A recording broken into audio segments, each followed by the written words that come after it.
Oi, fala aí pessoal, bom dia. Você está escutando o Inglês do Rádio. I am your host, Foster Hodge. This is your daily dose of English.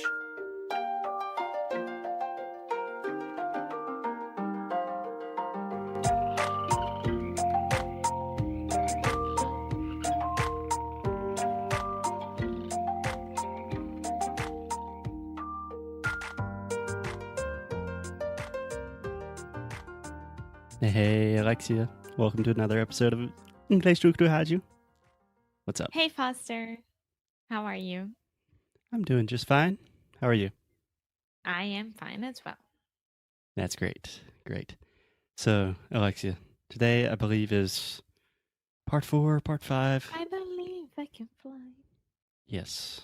I believe I can Alexia's touch the sky. Obligatory singing at the beginning of the podcast. I always imagine that people are going to complain that in the beginning of the podcast, we just kind of talk and sing for like 5 minutes before we start teaching anything of value.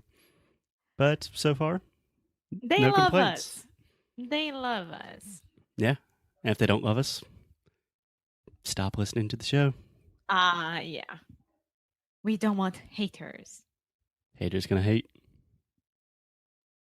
Okay, so Again, Alexia is today- making hand movements in a podcast. So today we are continuing our series about interviews. And today, Alexia, this is going to be one of the most difficult. At least for me, I think this is one of the most difficult groups of questions. You ready? I think so. Okay. So, Alexia, a question that I always receive in interviews, or my students always receive, is some variety of what is your most important professional achievement? Do que você mais se orgulha na sua trajetória profissional, né? Seria. Yeah, na sua vida profissional. Yeah. Sim. As always, I always recommend to my students, think about what the interviewer is really asking with this question. When they're asking you, what is your most important professional achievement? What do you think they're really looking for? This is just your own personal opinion. If someone asks you that, what do you think they really want to know? I'm thinking about my professional achievement. Okay, I'm not And asking you. then- I'm asking I know, because I got lost with my thoughts. Sorry. Yeah, I got lost Eh. in my thoughts. In my thoughts. Yeah. Lost in thought.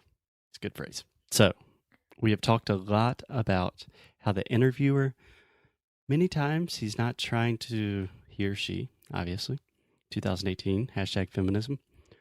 Many times, he's trying to judge your reaction more than necessarily your direct answer to the question, right? Yeah. So, for example, what is your most important professional achievement? You say, oh, I remember the day when I finally had enough money to pay for my mortgage or something. That doesn't mean anything to him. Depends on the job. It shows that you're financially motivated. It also maybe shows that you are protective and caring for your family.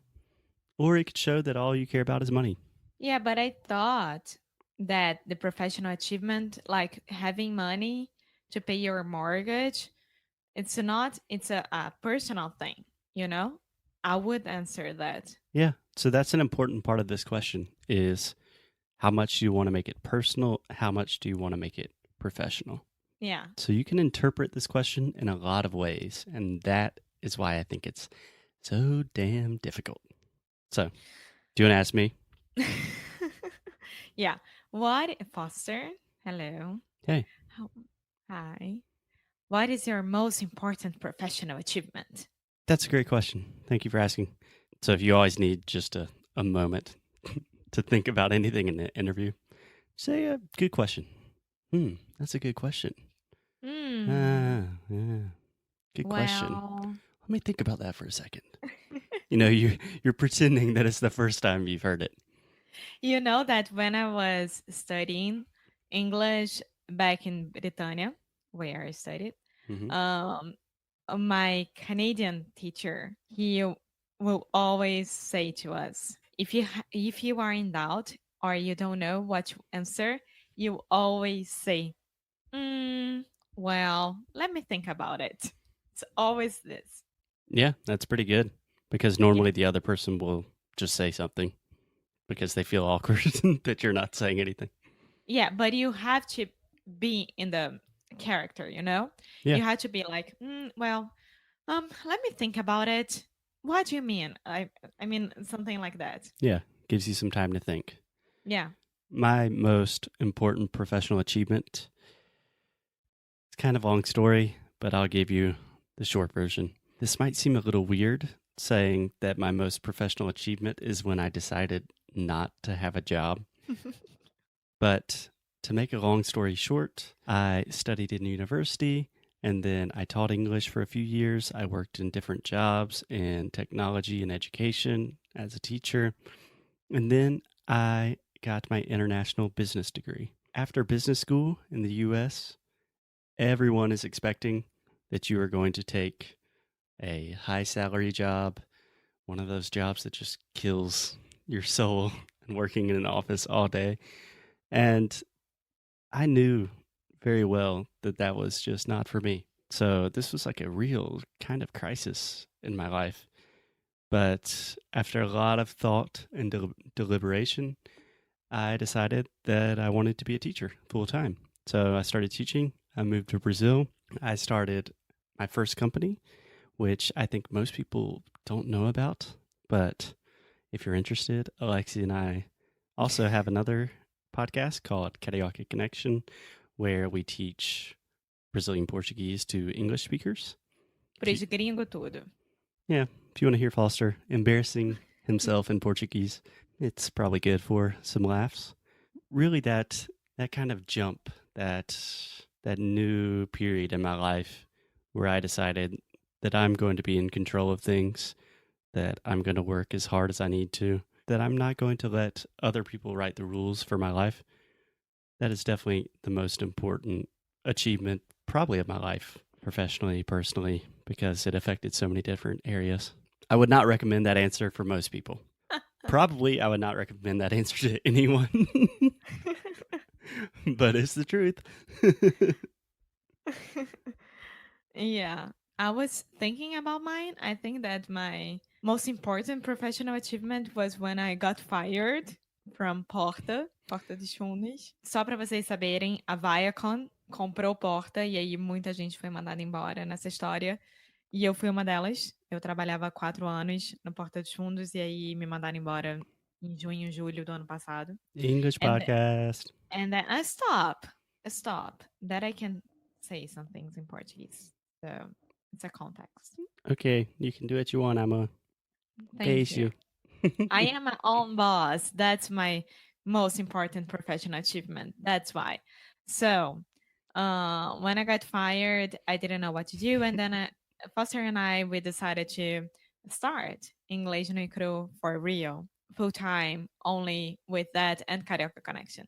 After 5 years working for somebody else and making other people rich and not earning anything that you deserve, nowadays it's really, really cool to see the things that you are building is growing up and making other people happy and teaching a lot of people English and Portuguese and sharing everything that we know.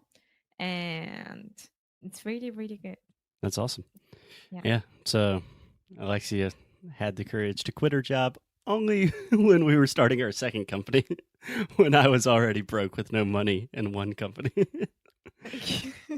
So, Alexa, obviously we have similar stories.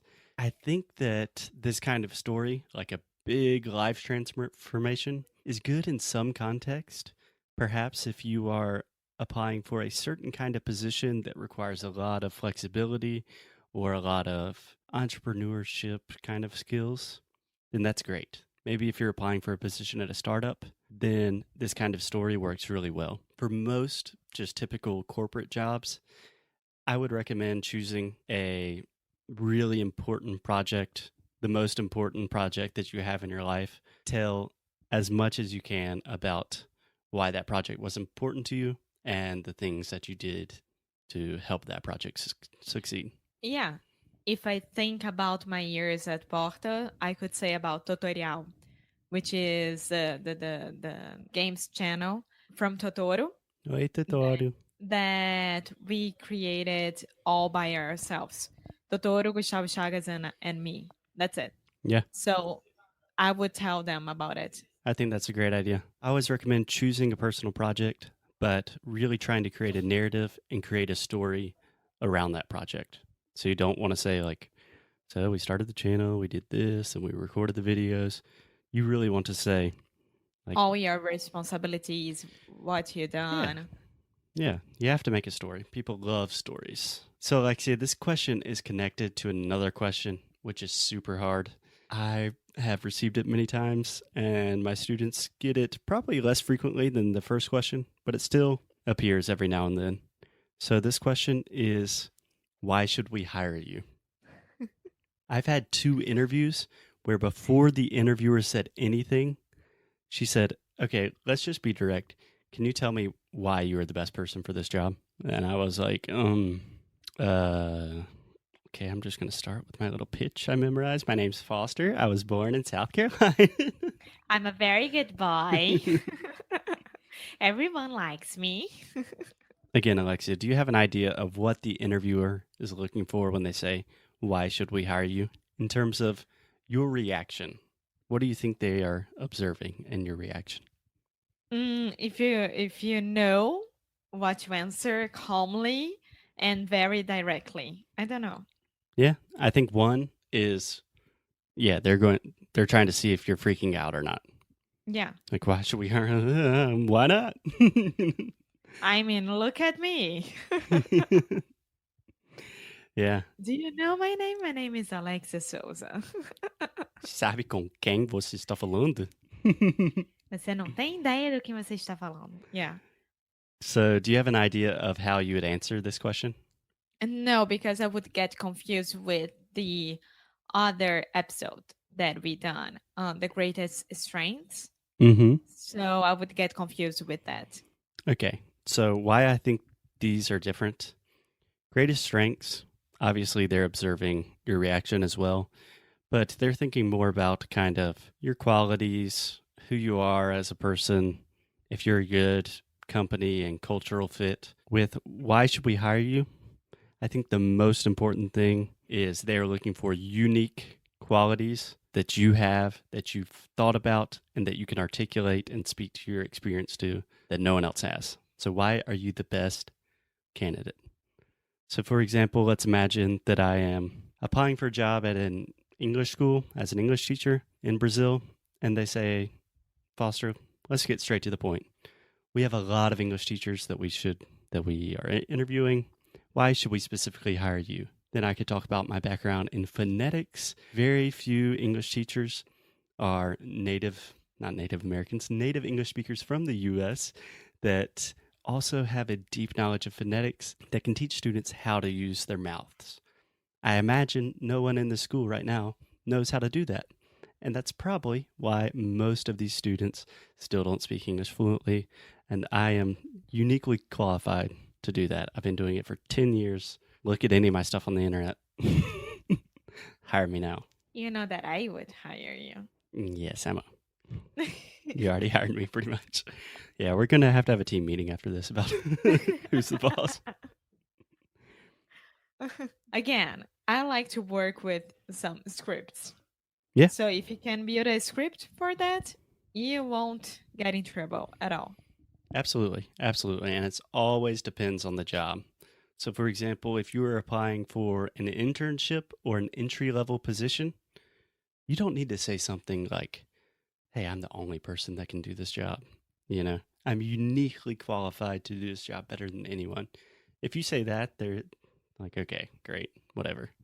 If you are applying for an internship, you always have to say, I am here to learn a lot. I want to learn how to do everything that you can teach me. Like, Yeah, yeah. in that situation, I would focus on the idea of the experience that you're here to learn and the idea that you're willing to do anything.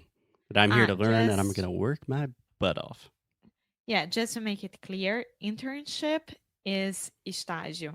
Yeah. Yeah. Yeah. Some people call it slave labor. Other people call it estágio. Cool, Alexia. So I think every time I say slave in the podcast, that is a good time for us to end. Yeah. Okay. So we will continue with, I think, the last episode. 2 more about interviews and we're done. Yes. 2 We'll more. return to the fun stuff. Eu espero que vocês estejam gostando. Senão a gente vai fazer de qualquer jeito. Tchau, tchau. Você tá muito rebelde hoje. Tchau. See ya.